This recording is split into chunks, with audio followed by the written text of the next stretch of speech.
रहीम, इंतहाई काबिल एहतराम बुजुर्गों, मेरे मुखलिस भाइयों, प्यारे बच्चों, अस्सलाम वालेकुम। जनाब इफ्तिखार फारूकी साहब, मुफ्ती शरीफ साहब, जनाब कारी कासिम साहब और तमाम अहलियान मलवाली का मैं दिल की अता गहराइयों से शुक्रिया अदा करता हूँ कि जिस तरह आज आपने हमें यहाँ पर वेलकम किया है, जितनी इज्जत दी है, इसके लिए हम आपके मशकूर हैं, ममनून हैं। बहुत बहुत शुक्रिया। मेरे साथी स्पीकरान ने मेरे लिए कोई बात छोड़ी नहीं है, सच्ची बात तो ये है। सारी बातें इन्होंने आपके सामने रख दी हैं और हकीकत भी यही है। मेरा सियासत में आने का सिर्फ और सिर्फ एक ही मकसद है, अपनी इस गरीब पिछी हुई आवाम को, गरीब पिछी हुई आवाम को, अपने इस पिछे हुए इलाके को मैंने इस चुंगल से निकालना है, इस खराबी से निकालना है जिसमें हम फंस गए। इसके पीछे एक बहुत बड़ी वजह है। यहां स्टेज पर मौजूद मेरे नाना अबू जनाब हेडमास्टर रिटायर्ड मवीज खान साहब आपकी आंखों के सामने मौजूद हैं। माशाअल्लाह से इनका एक किरदार रहा है, एक शख्सियत रही है।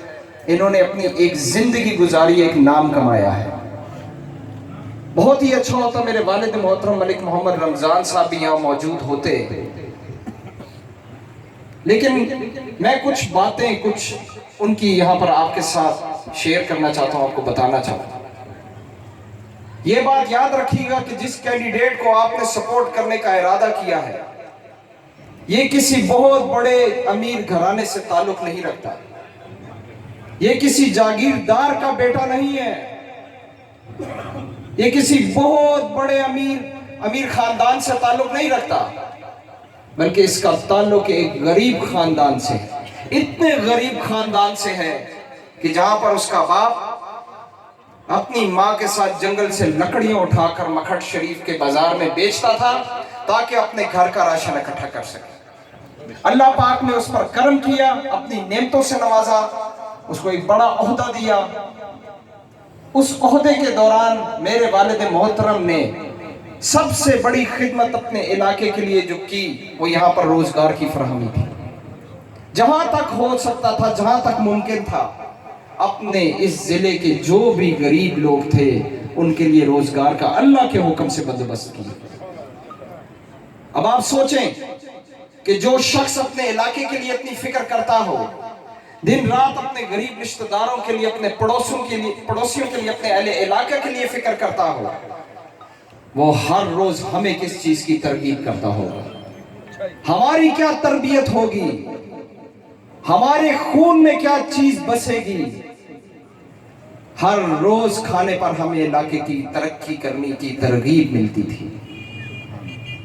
अल्हम्दुलिल्लाह जब से हम अपनी तालीम से मैं फारिग हुआ, इंग्लैंड से मैंने अल्हम्दुलिल्लाह ग्रेजुएशन की है, पाकिस्तान में कारोबार करने और पाकिस्तान में अपना रिस्क हलाल करवाने को मैंने तरजीह दी। अल्हम्दुलिल्लाह पिछले 10-15 साल से मैं कारोबार कर रहा हूँ और बेहतरीन अल्लाह पाक, मैं ये समझता हूँ कि जितनी नेमतें अल्लाह पाक एक इंसान को अता कर सकता है, उन तमाम नेमतों से मुझे अल्लाह पाक ने इस छोटी उम्र में नवाज दिया है। अब ये वक्त आ गया था कि मैं जिस इरादे को मजबूत करना चाहता था उसको अमली जामा पहना। खिदमत अल्हम्दुलिल्लाह, जैसे इफ्तिखार फारूकी साहब ने आपको बताया, क्योंकि हमारा पेशा इंजीनियरिंग से रिलेटेड है, तो इस फील्ड में हमसे जो खिदमत हो सकती थी हमने अपने इलाके की तरक्की के लिए वो की। लेकिन साथ साथ ये महसूस किया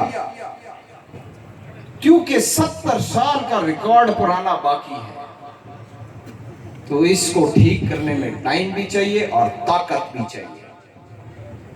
ये ताकत सिर्फ एक जरिए से आपको मिल सकती है कि आप इस खराब सियासी निजाम में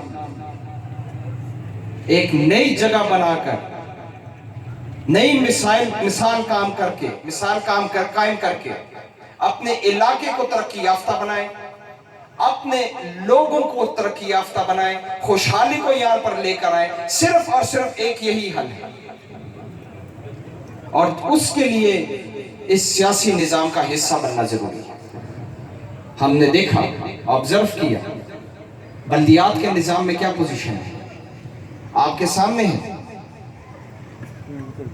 हमारे डिस्ट्रिक्ट की हुकूमत किसी को एक नजर नहीं भाती, फंड्स की कमी है, नतीजतन जितने भी चेयरमैन हजरात हैं वो मफलूज हैं।